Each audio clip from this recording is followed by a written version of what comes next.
नमस्कार, खरी खरी में आपका स्वागत है। मैं हूं मृगेंद्र सिंह। हम अपने हजारों दर्शकों की मांग पर आज एक बार फिर पदोन्नति में आरक्षण के फैसले पर हो रही देरी के संबंध में चर्चा करेंगे। उसमें कानूनी प्रावधान क्या है, इस पर भी आप विस्तार से चर्चा करेंगे।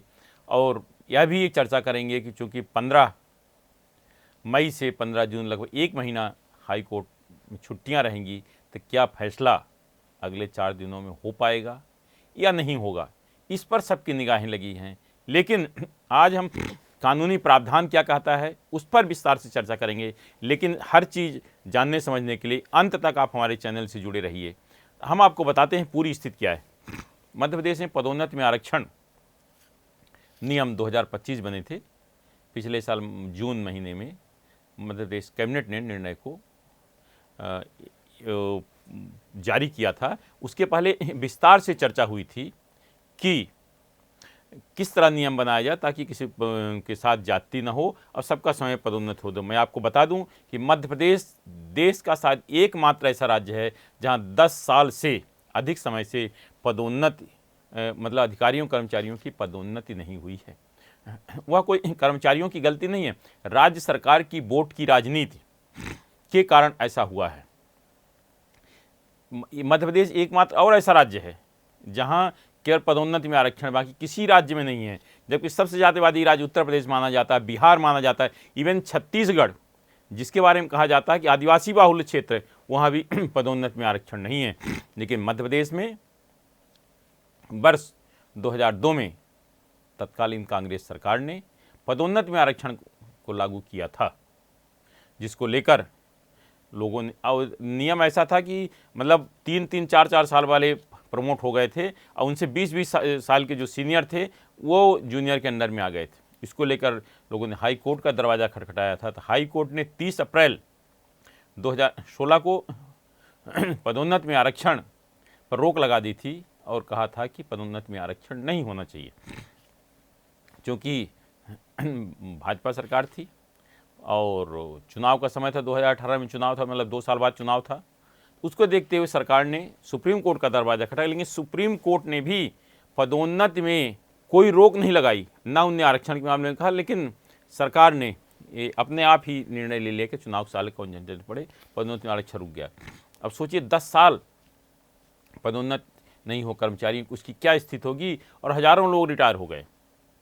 जब मध्य प्रदेश में 2023 में भाजपा सरकार बनी, डॉक्टर मोहन यादव उसके मुखिया बने और उसके बाद मुख्य सचिव थी श्रीमती बीरा राणा। उनके बाद जब मुख्य सचिव बचे अनुराग जैन, तब इसमें थोड़ी सी तेज़ी लाने का उन्होंने प्रयास किया और कहा कि नहीं, पदोन्नति के लिए एक नियम बनाया जाए। उन्होंने वरिष्ठ सचिवों की समिति बनाई और काफ़ी छानबीन के बाद नियम बनाया गया मध्य प्रदेश पदोन्नति नियम 2025।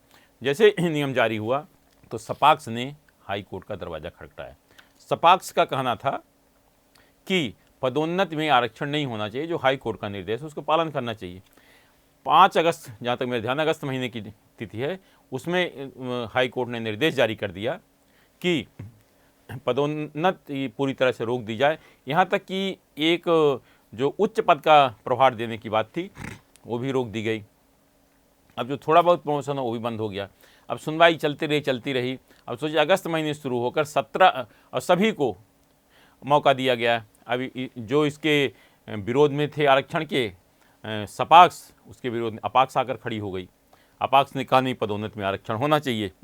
अब सभी पक्षों का सुनने के बाद 17 फरवरी को अंतिम सुनवाई हुई। मतलब 17 फरवरी 2026 को मध्य प्रदेश के मुख्य न्यायाधीश की बेंच ने की, 2 लोगों की, और जिसमें हुआ सुनवाई के बाद फैसला अभी तक सुरक्षित है।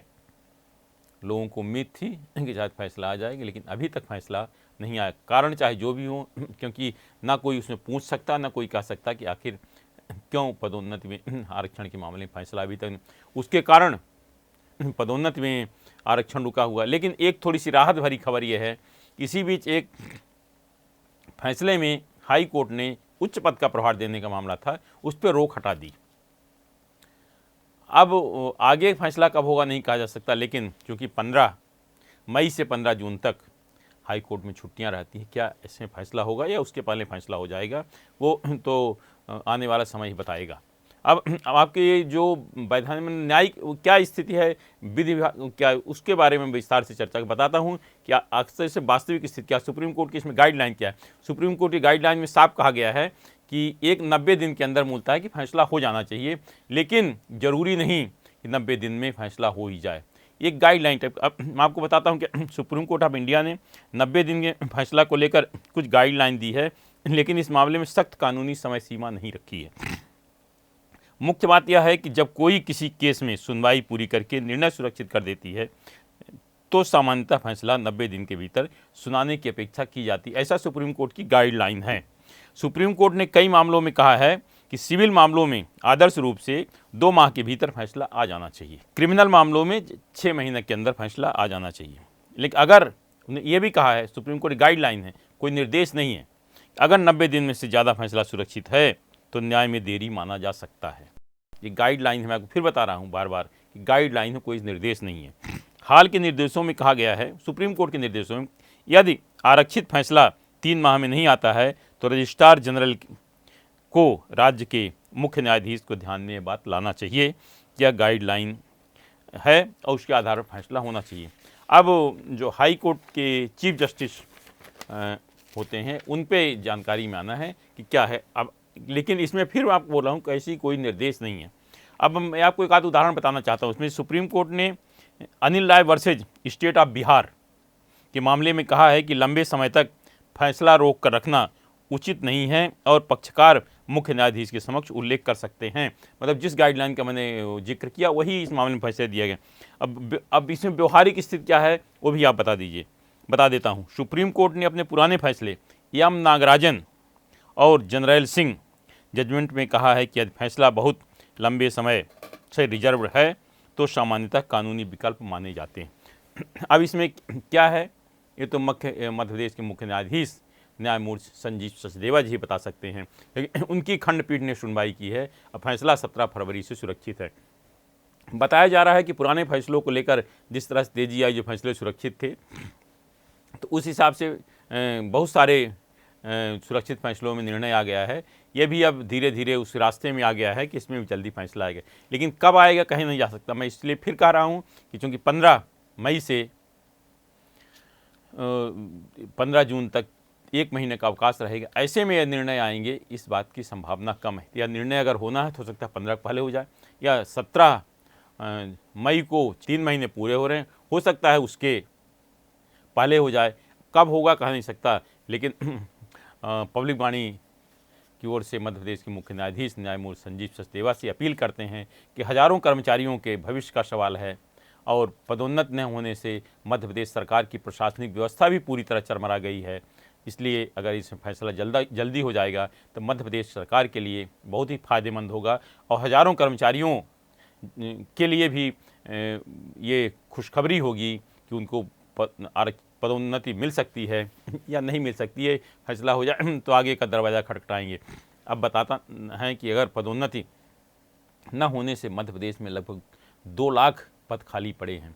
पद इसलिए खाली पड़े हैं कि भर्ती नीचे पद से होती है, जब प्रमोशन हो ही नहीं रहा तो भर्ती कैसे हो जाए। अरे पद खाली, एक अधिकारी के पास 3-3, 4-4 प्रभार हैं और सरकार सोचती है काम तेज़ी से। कैसे काम तेज़ी? हर आदमी की एक काम करने की क्षमता होती है। ऐसे में अगर निर्णय नहीं आता, निश्चित रूप से मध्य प्रदेश की जो प्रशासनिक व्यवस्था चरमराई हुई है, लोगों को न्याय नहीं मिल रहा है, उसका सबसे बड़ा कारण है अधिकारी कर्मचारी है ही नहीं काम करने के। फील्ड में कर्मचारी अधिकारी काम में नहीं रहेंगे तो लोगों को न्याय नहीं मिलेगा और कामकाज में तेज़ी नहीं आएगी। हम ये कहते हैं कंप्यूटर भाई काम करता है, लेकिन उसमें कोई फीड करने वाला आदमी होना चाहिए। कंप्यूटर खेत में जाता है देखने के लिए, किसान की सर्वे करना है तो कंप्यूटर नहीं जाएगा। आप ठीक है ड्रोन से कर लो, ड्रोन से भी उतना अच्छा नहीं आता। इस कारण एक बार फिर मध्य प्रदेश के न्यायाधीश न्यायमूर्ति संजीव सचदेवा से पब्लिक वाणी अनुरोध करता है कि इस मामले में जल्दी फैसला अगर आ जाएगा तो मध्य प्रदेश के हजारों कर्मचारियों के लिए एक शुभ दिन होगा और एक अच्छी खबर होगी और प्रदेश के विकास के नए आयाम खुलेंगे। आज सिर्फ इतना ही। इस तरह खबरों जुड़े रहने के लिए हमारे चैनल पब्लिक वाणी सब्सक्राइब करिए। आपके पास भी अगर कोई खबर है तो हमें ज़रूर बताएं, क्योंकि हमारा नाम है पब्लिक वाणी।